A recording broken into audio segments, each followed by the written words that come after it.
Сега ще ви разкажа как работят тези карти. Получавате ги в ето тази подаръчна кутия, която това е всъщност плик. Може да използвате от кого, за кого, ако желаете да ги подарите на някой, или ако са си за вас, не е нужно да ги надписвате. И това е реално кутията, която ще получите. След като отворите вътре, ще получите едно опътване. Тук показваме как точно работят картите, как да ги следвате, ако не сте гледали това клипче и просто получавате като подарък, и няколко възможности, които да ви помогнат, всъщност, ако са ви подарък и не сте ги закупили вие, да ги използвате, да си дадете пример за какво може да ги използвате, като имаме физическо здраве, личностно развитие и така нататък, като идеи, които са поставени да ви дадат по-лесна насока как да изпълните вашия месец. Ще ви дам пример, чети по 10 страници от книга всеки ден. Примерно, ако искаш да изчетеш някоя книга или ако примерно си учиш някъде и нямаш мотивация да отвориш учебниците и да продължиш напред, да преминеш изпит или каквото и да било, или пък примерно не си започнал да тренираш, а искаш да започнеш, или искаш да почнеш да ходиш на танци, записваш се и не ходиш реално, и имате много възможности, за които да използвате картите, които да ви дадат мотивацията, която искате. И нека започнем с картите. Тук получавате 12 карти, които са януари, февруари, март, април, май, юни, юли, август, септември, октомври, ноември и декември. Тези карти са направени така, че дори ако ги закупите през март месец, тези, които са за януари и февруари, ще ги използвате за другата година, защото дните в месеца остават едни и същи, така че няма изхвърляне или примерно ако ги закупите през средата на годината да ви се окажат непотребни. Всичко се използва до край. Имате 12 месеца, 12 навика може да превърнете, можете примерно да ги използвате пък да спрете цигари, за много неща може да се използват. Аз ги създадох тези карти, за да се завърна след моето майчинство, когато се появи малкият човек. Общо взето бях на последен план. Та нещо ми трябваше, което да ме мотивира да се върна отново в играта. И тези карти ми дадоха мотивацията да направя нещо ново. Примерно, сега, за януари месец ще ви издам какво е било написано. Пийте повече вода през целия ден, 2 литра. Много малко хора си позволяват не че си позволяват, просто забравят да пият. Ето, аз съм един такъв човек. Направете комплимент на някого.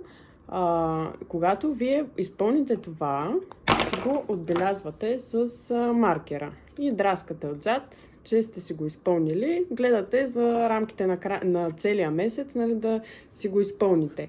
Направете комплимент на някого. Кажете нещо искрено и позитивно на колега или приятел. Това е много, не знам, топло да го нарека. Всеки би се зарадвал на комплимент. Направете нещо за себе си. Отделете време за релакс, вземете топла вана, прочетете книга или гледайте любим филм. Аз не съм гледала филм скоро цял, но бих си позволила, за да го изпълня. Така давате, как да кажа, като задача си го поставяте и реално го изпълнявате. Ако зависи от мене, нямам време, така да го кажа. Почетете или дарете, организирайте гардероба си. Началото на годината всеки иска да изхвърля неща, които са ненужни. Съветвам ви такива, които не ги използвате през годината, махнете ги да не ви пречат.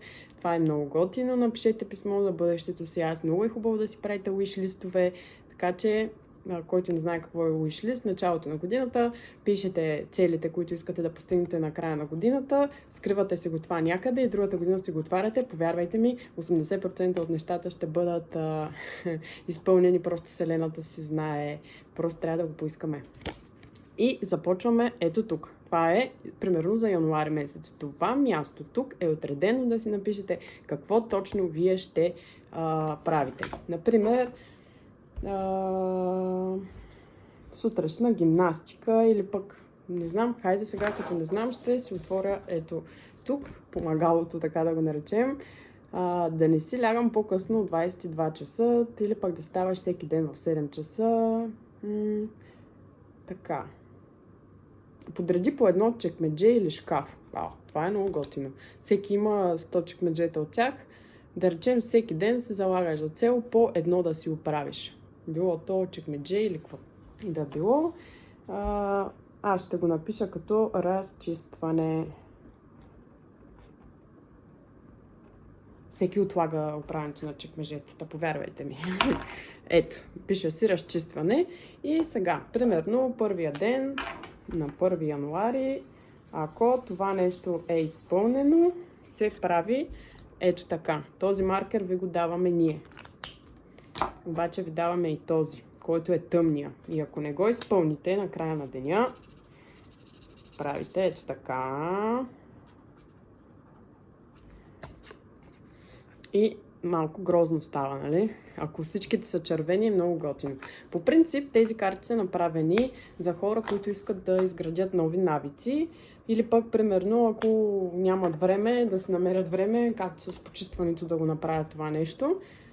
Повярвайте ми, като изчистите неща, които не се ползват, освобождавате място и пространство за нови неща, така че може да го направите и със спорт. Ако е направено примерно 20 дена да спазвате едно и също нещо, то става в навик, така че това е психологически доказано. Ако започнете да го правите и всеки ден да си чеквате с този маркер, а не с другия, повярвайте ми, ще имате голям успех. Затова по принцип са създадени тези карти. Пак ви показвам, получавате примери, които могат да ви бъдат лесно, особено ако са ви подарък. Имате и опътване как да използвате. Получавате картите, които на гърба имат една камара неща, съобразени с месеците, които да ви накарат да правите нещо ново, което не сте се сещали. И реално картата, която ви е за месеца, съветвам ви да я оставите на място, където да я виждате, за да може всеки ден да си изпълнявате. Също и маркерите. Пожелавам на всеки един да отбелязва по-често с този, отколкото с тъмния. Това е.